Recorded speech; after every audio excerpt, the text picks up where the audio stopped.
Good morning mga kaakibat! Welcome back sa panibagong video ng ating vlog kung saan pag-usapan natin ang umuugong at dumadagundong na balita na balitang pampolitika na dito lang yan matunghayan sa Kaakibat React. Kung bago lang kayo dito, huwag kalimutan tusukin at pindutin ang notification bell para ma-notify kayo sa aking susunod na video. So ano pang inaantay natin? Let's go!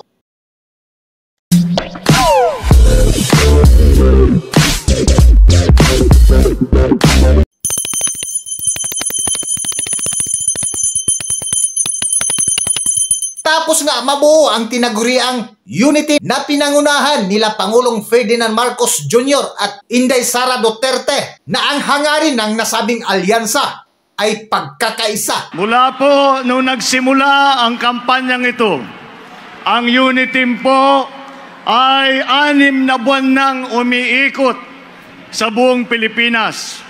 At dala ang mensahe ng pagkakaisa, dala ang mensahe ng pagmamahal at pagtutulungan ng bawat Pilipino. Dahil po sa aming pananaw, ito ang kailangan natin sa panahon na krisis kagaya ngayon. At tinanggap po ninyo ang mensahe namin tungkol sa pagkakaisa.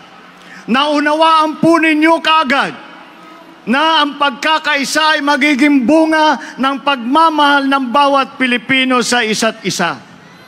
Ang taong bayan ay hindi na naghantay at ipinalabas ulit ang tunay na puso ng Pilipino at sinimulan na ang pagkilos ng pagkakaisa. Kaya naman po, napakaganda po ng naging pagsanib puwersa ng lahat ng Pilipino. Kayo na ang nangunguna sa kilusan ng pagkakaisa. Sa kilusan ng pagkakaisa. Kami po ang magsisilbi lamang sa inyo upang ipagpatuloy ang inyong sinimulan, upang ipagpatuloy ang dahang-dahang pagkakaisa ng sambayanang Pilipino. Ngunit napahiran ito ng unti-unting pagkalagas ng mga solid supporters ni Pangulong Ferdinand Marcos Jr. Una nga rito ang pagkatanggal bilang Executive Secretary ng solid na tagapagtanggol ng Pangulong Ferdinand Marcos Jr. na si Atty. Vic Rodriguez, kung saan maraming nagtatanong na ating mga kababayan kung ano ang tunay na dahilan sa paglayas ni Atty. Vic Rodriguez sa poder ni Pangulong Ferdinand Marcos Jr. Ito na kaya ang umpisa ng pagkawatak-watak ng nasabing alyansa dahil ang kasunod nga nito ay si dating Pangulo Gloria Macapagal-Arroyo na inalis sa pwesto bilang Deputy Speaker ng Kamara nitong nakaraang Mayo 17 sa kasalukuyang taon, kung saan dito nga nag-viral ang sinabi ni Inday Sara Duterte na don't be tambalos-los,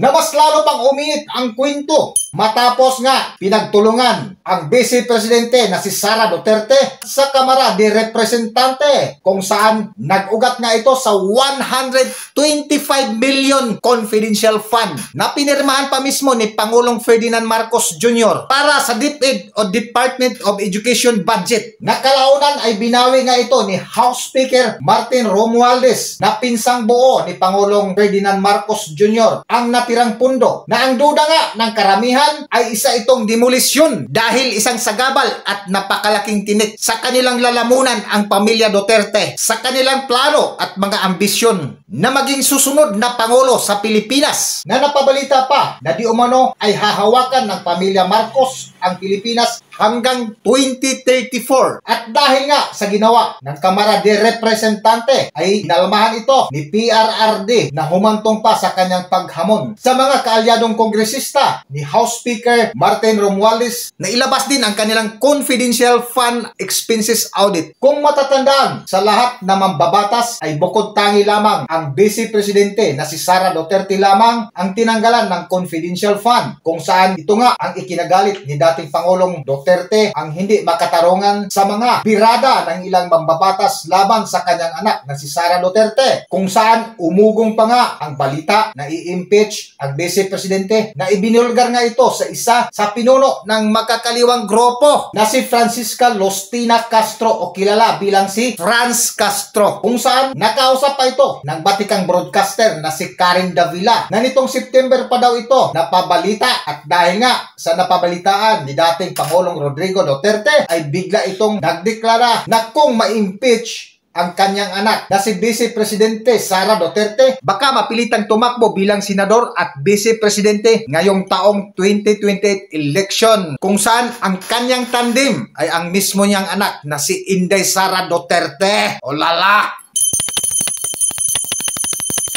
Para sa buong detalye sa panayam ng dating Pangulong Duterte, narito, panoorin natin ang video.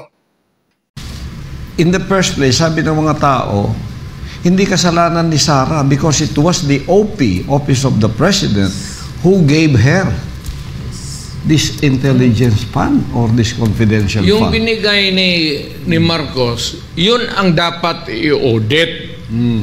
I-audit mo muna at tingnan mo kung may mali, nagastos ba na pribado na kamay o para talaga sa gobyerno.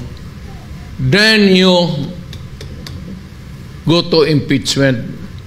You cannot go into a guessing game na basta na lang impeach. For what? Intelligence man, binigay sa iyo eh. Bakit ibigay mo sa akin kung hindi ko gastusin? Alam mo pag ginawa ninyo yan, babalik ako sa politika.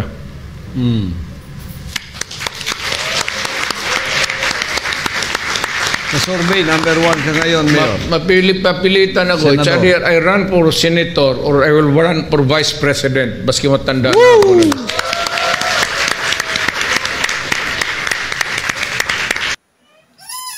So yan mga kakibat, napakalinaw po ng sinabi ni Pangulong Duterte o malinaw po mismo ng kanilang pinag-usapan na yung confidential fund na natanggap ng Vice Presidente na si Sara Duterte o galing mismo kay Pangulong Marcos. Pinirmahan niya, nirelease at binigay sa ating mahal na Vice Presidente.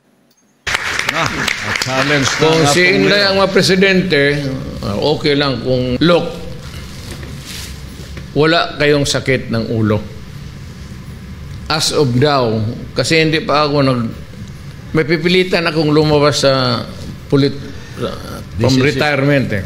This is it. When I begin to talk, election na pa, just around the corner. O ayan, malinaw na sinabi ni PRRD na pag ginawa nyo ang pag-impeach ng kanyang anak na si Sara, ay babalik siya sa politika. It's either senador o vice presidente sa darating na 2028 election. So ayan, kung marinig mo, palakpakan yung mga tao dahil sa announcement ni Pangulong Rodrigo Duterte. Talagang magkababoyan tayo. I do not lose anything. I'm retired. Pero pagka magdating yan, buhay pa ako, pag hindi pa ako, wala pa akong demensya, tatakbo ang presidente o vice president, yung mga katakbo ng presidente. Kung si Inday ang presidente, okay lang.